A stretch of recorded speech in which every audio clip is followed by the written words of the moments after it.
Bonjour et shalom chez vous. Nous sommes le mardi 18 février 2025.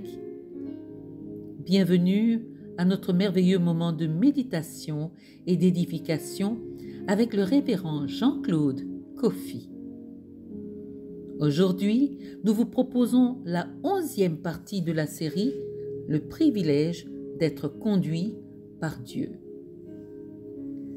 Notre méditation commence avec 4 passages de référence, 2 Chroniques 20-15, 2 Chroniques 20-20, 1 Thessaloniciens 5-20 et 1 Jean 4, verset 1.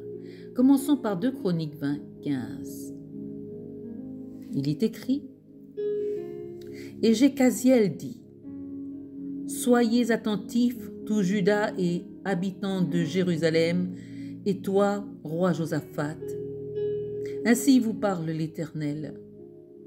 Ne craignez point et ne vous effrayez point devant cette multitude nombreuse, car ce ne sera pas vous qui combattrez, ce sera votre Dieu. Demain, descendez contre eux. Ils vont monter par la colline de Tzitz, et vous les trouverez à l'extrémité de la vallée, en face du désert de Jéruel. Vous n'aurez point à combattre en cette affaire. Présentez-vous, tenez-vous là, et vous verrez la délivrance que l'Éternel vous accordera, Juda et Jérusalem. Ne craignez point et ne vous effrayez point. Demain, sortez à leur rencontre, et l'Éternel sera avec vous. Josaphat s'inclina, le visage contre terre, et tout Juda et les habitants de Jérusalem tombèrent devant l'Éternel pour se prosterner en sa présence. Dans 2 Chroniques 20, verset 20, il est écrit « Le lendemain, ils se mirent en marche de grand matin pour le désert de Tekoa. À leur départ, Josaphat se présenta et dit « Écoutez-moi, Juda, et habitants de Jérusalem, confiez-vous en l'Éternel votre Dieu, et vous serez affermis. Confiez-vous en ses prophètes, et vous réussirez. » Dans 1 Thessaloniciens 5, verset 20, il est écrit « Ne méprisez pas les prophéties », au verset 21, « mais examinez toutes choses, retenez ce qui est bon. » Dans 1 Jean 4, verset 1, il est écrit « Bien-aimés, n'ajoutez pas foi à tout esprit, mais éprouvez les esprits pour savoir s'ils sont de Dieu, car plusieurs faux prophètes sont venus dans le monde. » Je vais vous parler de la place des prophéties et des prophètes dans la direction divine. C'est l'avant-dernier point avant de conclure la série en cours. Rien n'est plus bénissant, édifiant et enrichissant que d'avoir dans son entourage des prophètes authentiques, des prophètes suscités par Dieu et non autoproclamés. Y a-t-il quelque chose d'aussi agréable à l'oreille qu'une prophétie à propos, une prophétie qui vient à point nommé? Le prophète est un appelé ou un envoyé de Dieu, tandis que la prophétie est une adresse divine aux humains. Le prophète est chargé de faire connaître ou de transmettre des informations d'émanation divine.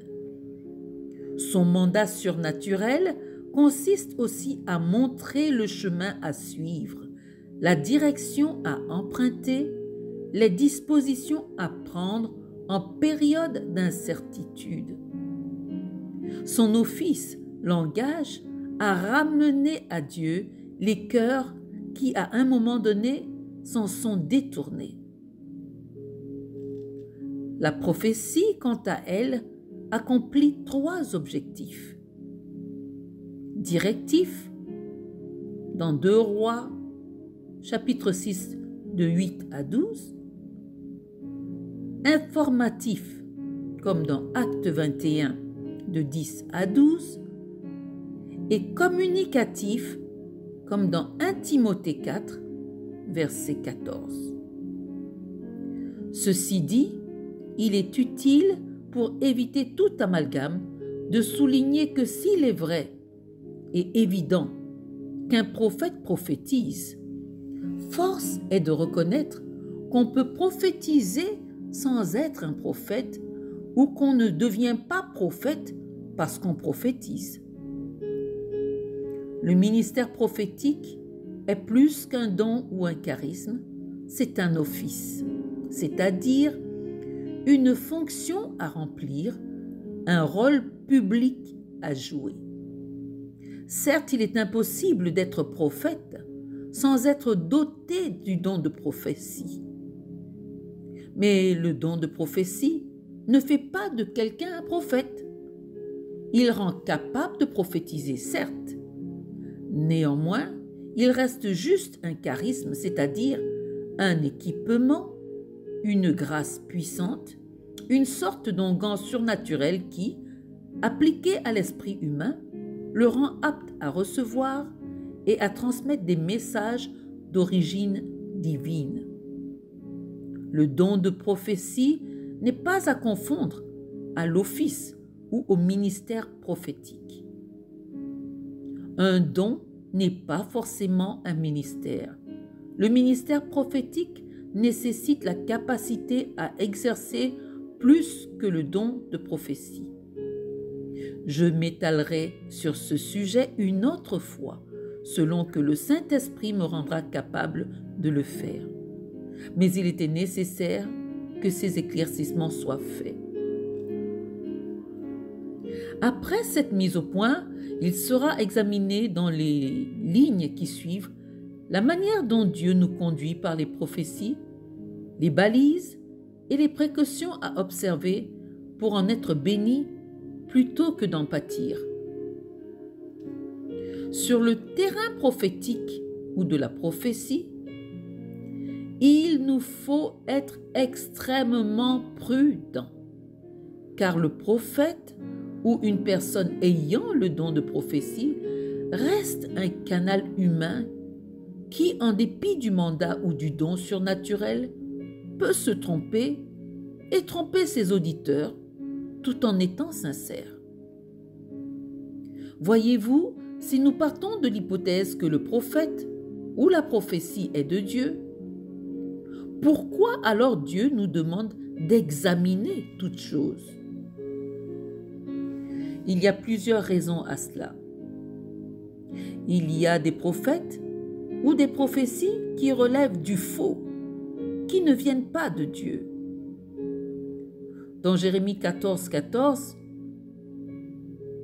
il est écrit « Et l'Éternel me dit, c'est le mensonge que prophétisent en mon nom les prophètes. Je ne les ai point envoyés, je ne leur ai point donné d'ordre, je ne leur ai point parlé. Ce sont des visions mensongères, de vaines prédictions, des tromperies de leur cœur qu'ils vous prophétisent. » Il y a des prophètes à qui l'on reconnaît un appel authentique, mais du fait de l'humanité, sont sujets à l'erreur malgré leur sincérité. On doit donc faire preuve de sagesse et de prudence vis-à-vis des messages qu'ils délivrent.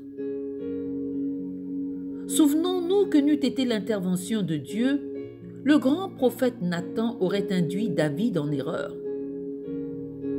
Dans 2 Samuel 7, du verset 1 à 5 et 12 à 13, il est écrit « Lorsque le roi habita dans sa maison et que l'Éternel lui eut donné du repos, après l'avoir délivré de tous les ennemis qui l'entouraient, il dit à Nathan le prophète, « Vois donc, j'habite dans une maison de cèdre et l'arche de Dieu habite au milieu d'une tente. » Nathan répondit au roi, « Va, fais tout ce que tu as dans le cœur, car l'Éternel est avec toi. » Verset 4. La nuit suivante, la parole de l'Éternel fut adressée à Nathan. « Va dire à mon serviteur David, ainsi parle l'Éternel. Est-ce toi qui me bâtirais une maison pour que j'en fasse ma demeure ?» Au verset 12, il est écrit « Quand tes jours seront accomplis et que tu seras couché avec tes pères, j'élèverai ta postérité après toi, celui qui sera sorti de tes entrailles, et j'affermirai son règne. Ce sera lui qui bâtira une maison à mon nom, et j'affermirai pour toujours le trône de son royaume. » 2 Samuel 7, du verset 1 à 5 et du verset 12 à 13. Il est connu de tous que certains prophètes ou certaines prophéties relaient et traduisent des pensées purement humaines qu'ils font passer pour des pensées qui viennent de Dieu. Il y a des prophètes que Dieu livre à l'esprit de mensonge afin que ceux qui refusent d'écouter Dieu soient davantage exposés aux mensonges. Dans 2 Chroniques 18 au verset 21 et 22, il est écrit « L'Éternel lui dit, « Comment je sortirai, répondit-il, et je serai un esprit de mensonge dans la bouche de tous ces prophètes. » L'Éternel dit, « Tu le séduiras et tu en viendras à bout. Sors et fais ainsi.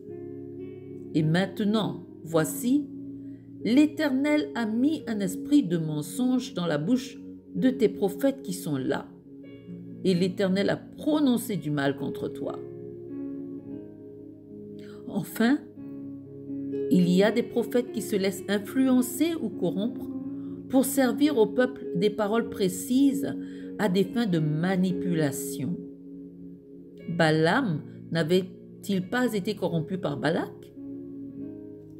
On retiendra que face aux prophètes et aux prophéties, la tendance ne doit être ni le mépris, ni la méfiance, mais la prudence qui consiste à ne pas ajouter naïvement foi à tout esprit, mais à examiner toutes choses afin de retenir ce qui est bon. À retenir, les prophètes et les prophéties sont des moyens par lesquels Dieu nous conduit. On ne doit ni mépriser les prophéties, ni s'en méfier.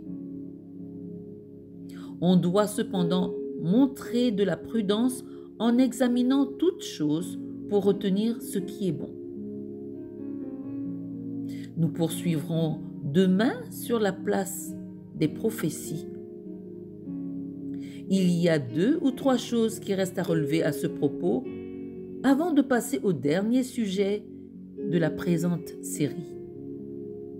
En attendant, je vous souhaite une journée bénie avec le Dieu qui surpasse nos attentes selon Éphésiens 3, 20. Signé votre serviteur Jean-Claude Coffy, ce mardi 18 février 2025.